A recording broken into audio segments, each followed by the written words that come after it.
Public.com presents The Rundown, your daily market update in under 10 minutes. My name is Zaid Admani, and today is Wednesday, July 23rd. In today's episode, we recap the latest trade deal with Japan and why it may be a sign of more deals to come. We also discuss Elon Musk's plans to spend billions of dollars on Nvidia chips and the latest meme stocks making moves. Then stick around to the end of the show to find out how much money South Park is getting for their streaming rights. It's a lot more than I expected. We got a great show for you today. Let's go.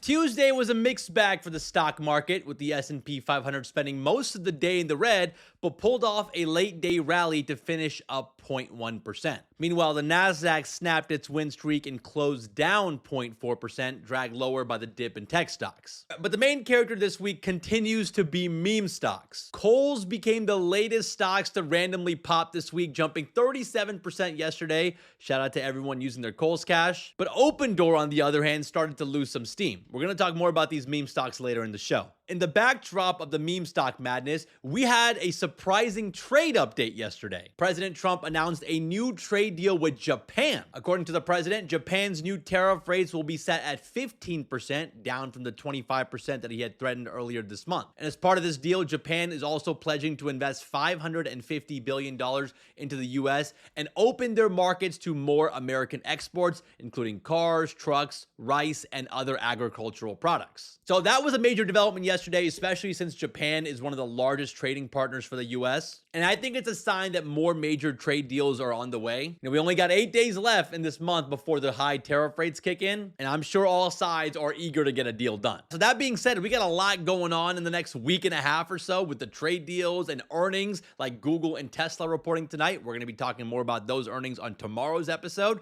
So if you're a new listener here, it's a great time to get subscribed to The Rundown if you aren't already. Let's run through some headlines. We have more big banks jumping into the crypto hype train. This time, it's Goldman Sachs and BNY. These two big banks are teaming up to bring money market funds to the blockchain. According to CNBC, institutional investors will now be able to buy tokenized money market funds, meaning digital versions of one of the most boring but massive corners of finance. These tokens will trade on Goldman's blockchain platform, and BNY will offer them to their clients. See, money market funds are basically super safe short-term investments that pay interest, kind of like a high-yield savings account, but for institutional investors. It's a massive $7.1 trillion market, and now with tokenizations, those investments can now become more liquid, more flexible, and tradable 24/7. You don't have to wait for market hours to settle them. And Goldman Sachs says the real power here is unlocking efficiency. Instead of someone selling a money market fund to free up cash for a trade, you can just use the tokenized money market funds in the trade instead. It's way faster, it's way cleaner, it's modern.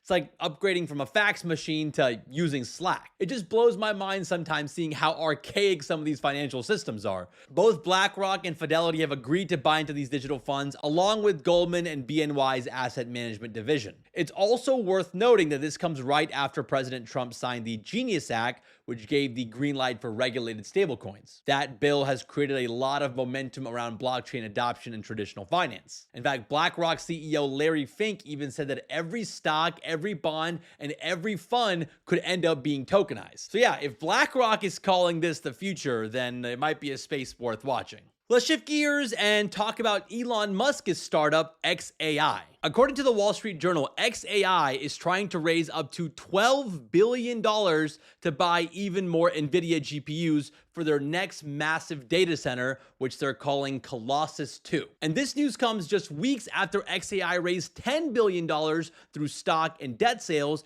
and apparently they've already burned through most of that money. xAI has been investing a lot of money in building out their AI infrastructure. They built the original Colossus data center in Memphis, Tennessee late last year, which has over 200,000 NVIDIA GPUs. But now they're trying to go even bigger. The company says they eventually want to get up to 1 million GPUs to power their AI chat box Grok.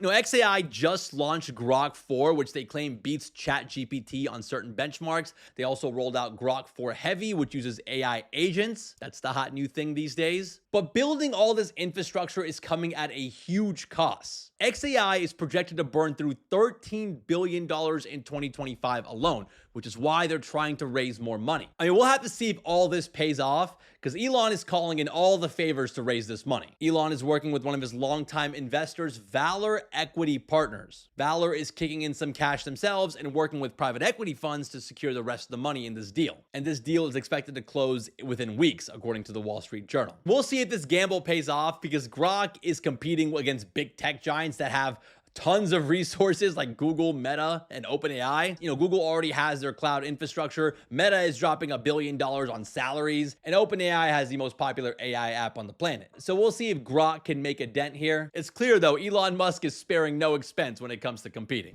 Let's talk about some stocks making moves today. And let's start with more meme stocks. Krispy Kreme and GoPro are the latest shares to skyrocket this week as we enter into full-on meme stock mania. GoPro stock is up more than 80% this morning, and Krispy Kreme is up more than 30% at the time of this recording. And this is happening after both these stocks were up big on Tuesday as well. And just to reiterate, there are no news or deals pushing these stocks higher.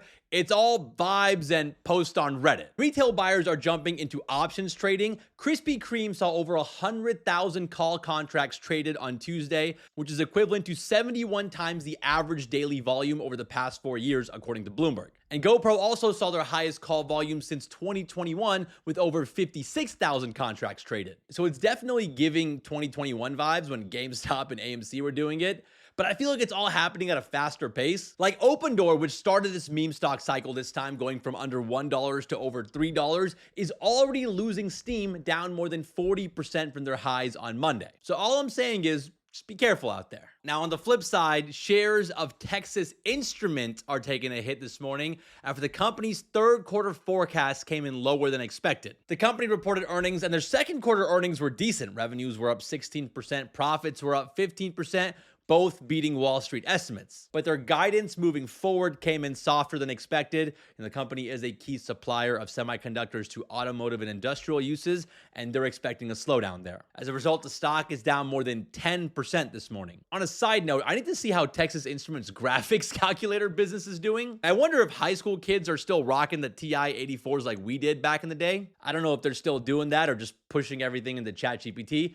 If you're in high school or know someone in high school, let me know in the comments if graphic calculators are still a thing. The kids these days don't know, but these graphics calculators is how we kept ourselves entertained in class. Let's wrap the show with a fun fact. South Park just signed one of the biggest streaming deals ever. Paramount agreed to pay South Park $1.5 billion for the exclusive streaming rights to the show. It's a 5-year deal, which works out to about $300 million a year. The show had been streaming on HBO Max since 2019, but that deal expired in June of this year, so now South Park is headed to Paramount Plus. And to be clear, this deal is to stream the previous 26 seasons of the show. Paramount has a separate deal with the South Park creators Trey Parker and Matt Stone to make new seasons of the show. In fact, the 27th season of South Park is premiering tonight on Comedy Central. And here's a bonus fun fact. Thanks to a deal signed back in 2007, the South Park creators get half of all the streaming revenues through a joint venture they own with Paramount. Paramount gets the other half. So essentially, Paramount is going to be getting half the money back that they're paying for this deal. Hollywood accounting is weird, man. But yeah, shout out to South Park. They are still crushing it all these years later. I have no idea if the show's any good. I used to watch every episode when I was growing up, but I haven't watched it in a while. I might have to tune back in to see what the vibe is like now. I would imagine they've toned it down since the heydays like 20 years ago. Or maybe not. I don't know. Well, all right, guys, that's the rundown for today. Hope you guys enjoyed today's episode. We got a big one for you tomorrow. Tesla and Google both report earnings tonight. A lot of people are going to be paying attention to Tesla. I'm actually more interested to see how Google's going to do. Everyone's talking about how ChatGPT is taking a bite out of their business. We'll get some real numbers tonight. We'll talk all about it on tomorrow's episode, so make sure you guys tune in for that. And if you guys have been enjoying our show and get some value from it and have like 8 extra seconds, consider giving us a 5-star rating on Apple, Spotify, or wherever you listen to your podcasts. And if you are listening on Spotify, don't forget to vote in today's Spotify poll. Leave us a comment on Spotify. All that engagement really does help us out, and it helps other people find the show. Thank you guys so much for listening and watching. Shout out to Mike and Connor for all the help behind the scenes. And we'll see you guys back here tomorrow.